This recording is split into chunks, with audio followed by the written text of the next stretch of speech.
Hello everyone, and welcome to the MrEliMac channel. I'm your host, MrEliMac, and this is the show called Pitch This.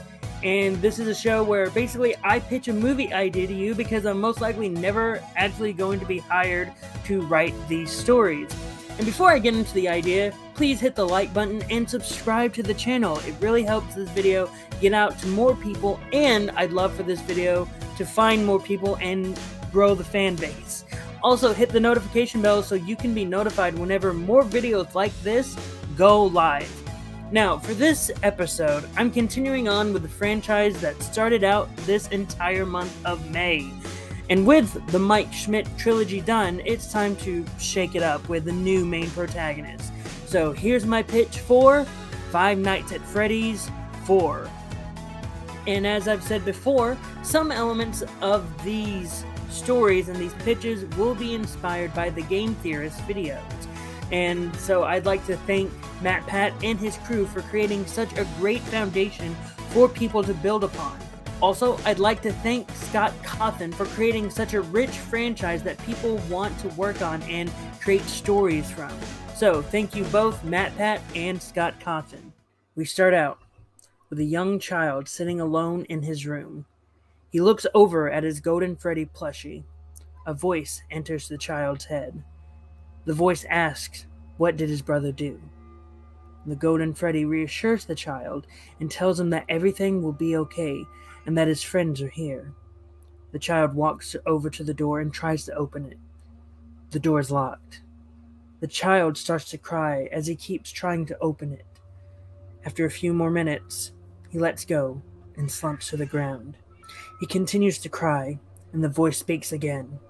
It says that it'll be okay, and that tomorrow is another day.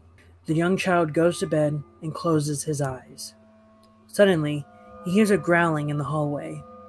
He sits up and gets out of bed. He walks over to the door and looks in the hallway with a flashlight. He shines the light in the hallway and he sees a nightmarish version of Bonnie.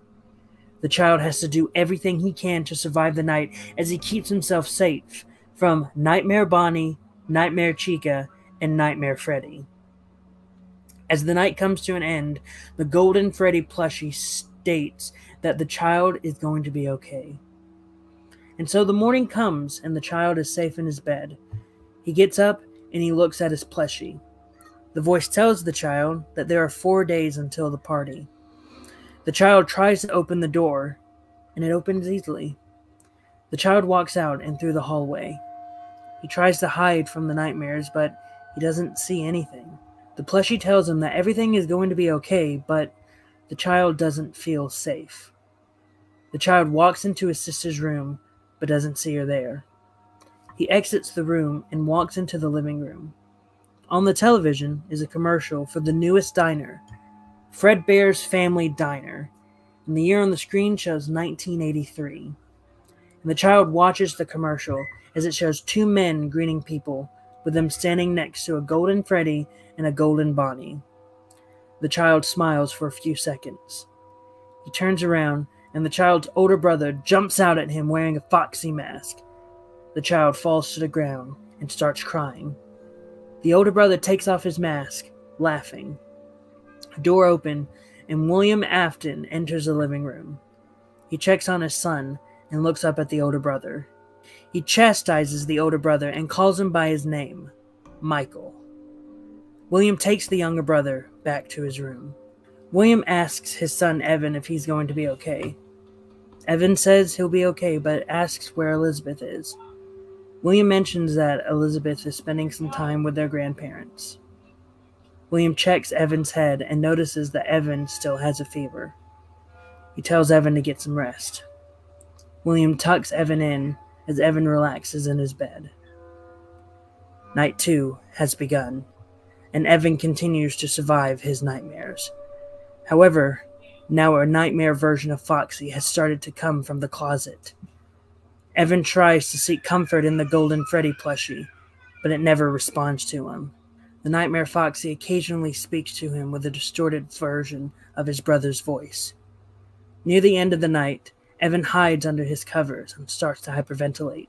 He hears Foxy's voice again. He screams in fear. After a few minutes of screaming, William runs into the room and checks on Evan. He asks him if he's okay, and Evan starts describing what has been happening to him at night.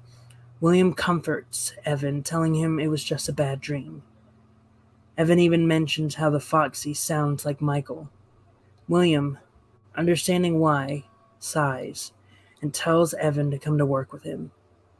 Evan is a bit scared, but William tells him that seeing the real thing will help Evan. That day, William and Evan go to Fredbear's family diner. Evan is a bit scared going in, but William reassures him. There, William meets with his partner, Henry Emily. Evan looks around and sees his friend, Charlotte Emily. Evan doesn't walk up to her, but instead walks around the diner. William walks up to Evan and tells him that he'll be right back. There's a problem with one of the suits. Evan, however, tries to stay with his dad until a voice enters his head. He looks over and sees the golden Freddy plushie. It tells Evan that his dad should know that Evan doesn't like being left alone in the building. Evan starts to sweat as the golden Freddy tries to direct him out of the building. However, the door is locked as Charlotte asks Evan if he's okay.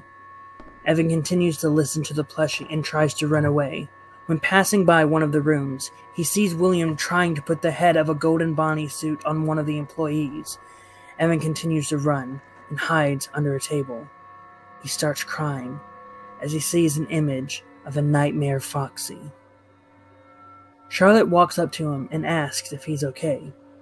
Evan shakes his head. Charlotte sits next to him and holds his hand, and he starts calming down. Henry sees the children and walks up to them. He asks if everything is okay, and Charlotte tells her dad that they're just playing. He says okay and walks over to William. William looks over and sees the fear in his son's eyes. After hours, William drives Evan back home and apologizes for taking him to the diner. Evan says it's okay and that Charlotte helped him. William checks Evan's forehead and he is still warm. William sighs and tells Evan to go straight to bed. He's still feeling a bit warm and still feverish. Evan nods and goes to bed the moment they arrive home. Night 3 begins, and Evan has to survive the nightmare again. This time Freddy, Bonnie, and Chica aren't as aggressive. No, now Foxy is more aggressive. He tries to sneak out of the closet sooner than normal, but Evan is able to hold him back. The distorted voice of his brother continues to echo out of Foxy. Evan tries to hold back his fear as his alarm goes off, waking him up. He looks over at the Golden Freddy plushie and he hears the Golden Freddy say that Evan needs to run away. William walks in and tells Evan that he needs to go to the diner with him. Evan asks why, and William says that Michael is going to be hanging out with his friends and Elizabeth is still over at their grandparents'. Evan goes with William and doesn't see any of the suits. Evan is confused, but William tells him that they put the suits in the back.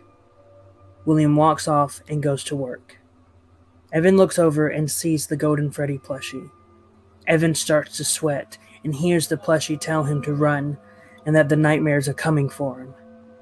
Evan looks around and runs out of the diner. Charlotte notices this and follows him. Evan tries to escape as the Golden Freddy plushie seems to follow him. Evan reaches a park with many kids. He looks at them and they start whispering to each other. They mention how he was the kid that hid under the table and cried. Charlotte tries to catch up to him, but Evan runs away back to his house. He gets inside and tries to find a safe place to hide. He notices the television is on and the commercial is playing again. He slightly smiles as he walks back to his room. As he enters his room, his brother jumps from under his bed wearing a Foxy mask and scares Evan. Evan falls down and starts crying. Michael laughs and walks out of the room. Later, William comes home and goes straight to Evan's room. William gets upset with Evan leaving the diner. Evan says he was getting scared, but William doesn't care. He tells Evan that the animatronics don't come to life and they won't hurt him. Evan asks how William knew he ran away, and William says that Charlotte saw him and tried to stop him. Evan apologizes for leaving. William just sighs and walks up to Evan and hugs him. William says it's okay to be scared, but Evan can't run away from everything that he's afraid of all the time.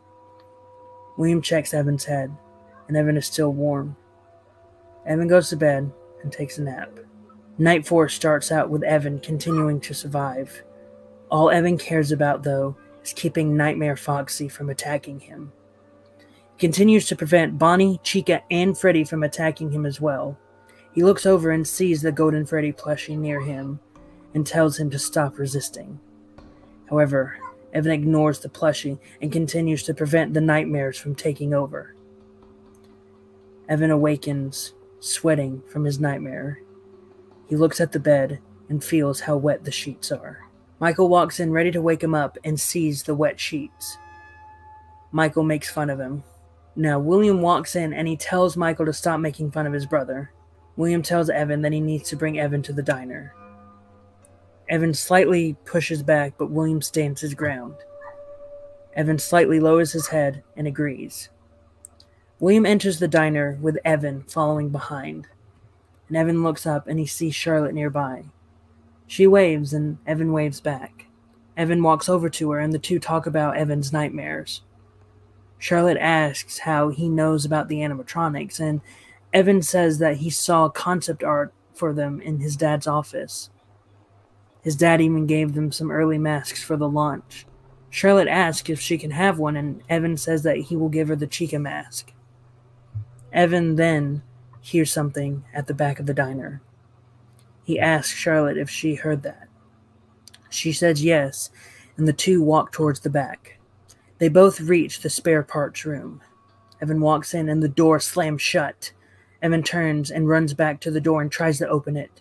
Charlotte tries to open the door from her side but can't open it. She tells him that she'll get her dad, and she runs off with Evan alone in the spare parts room. He looks around and starts hyperventilating after seeing the discarded parts from the animatronics. He sits down and starts crying, asking to be let out. He hears in his head that tomorrow will be a better day. William is able to get the door open and embraces Evan. He asks Evan how did the door close, and Charlotte says that it closed by itself. William looks at Evan to make sure that he isn't hurt. Back at home, William asks if Evan is going to be okay for his birthday tomorrow. Evan asks if they can cancel it, but William tells him that the invitations have already been sent.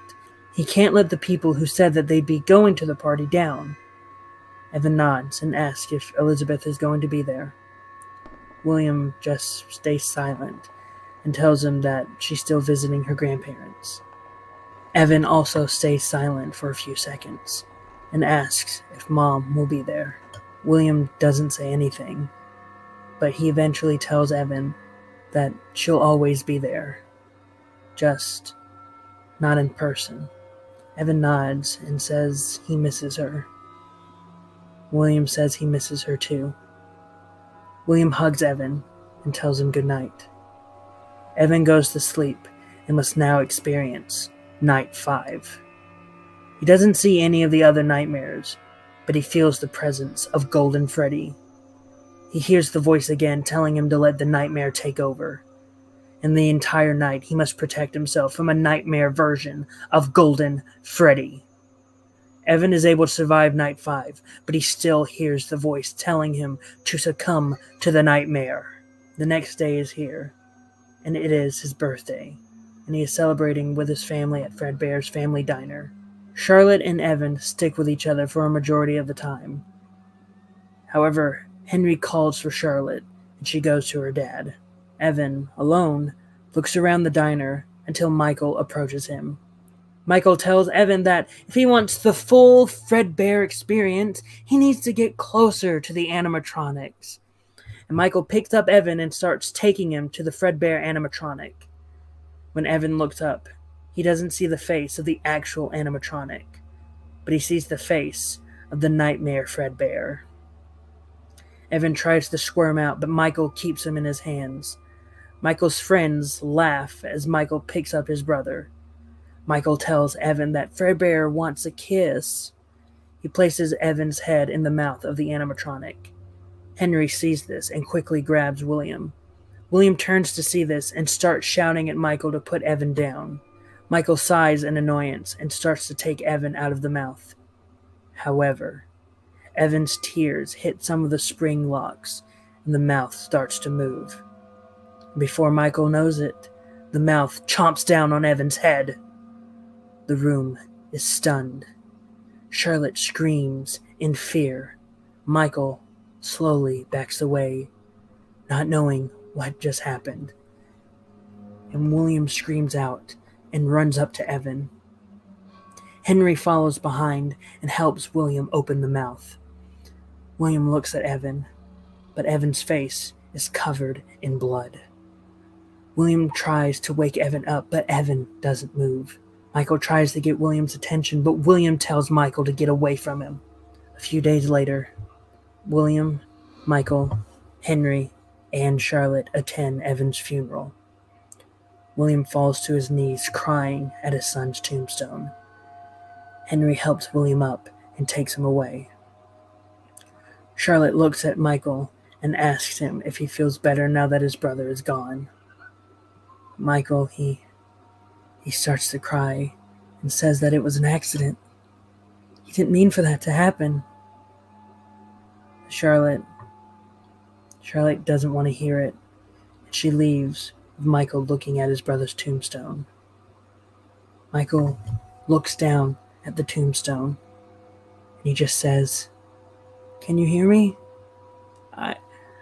I don't know if you can hear me, but I'm sorry. I'm so sorry, Evan." He walks away with the golden Freddy plushie appearing next to the tombstone. It states that it's still friends with Evan, and that it will always be with Evan. The movie ends with a fade to black.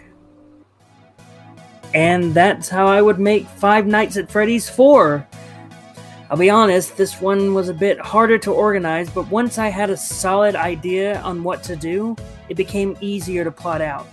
Also, this is the beginning of the Aftons sort of becoming the main protagonists of the next few films. I also purposely didn't have Elizabeth Afton in this one because she's going to be playing a major part in the next movie. But what were your thoughts on the pitch? Did you like it? Did you hate it? Were you indifferent to it? Whatever your thoughts, post them in the comments down below. Also, don't forget to hit the like button and subscribe for more content like this. And with all that being said, I've been Mr. EliMac, and I hope you all remember to have a great rest of the day.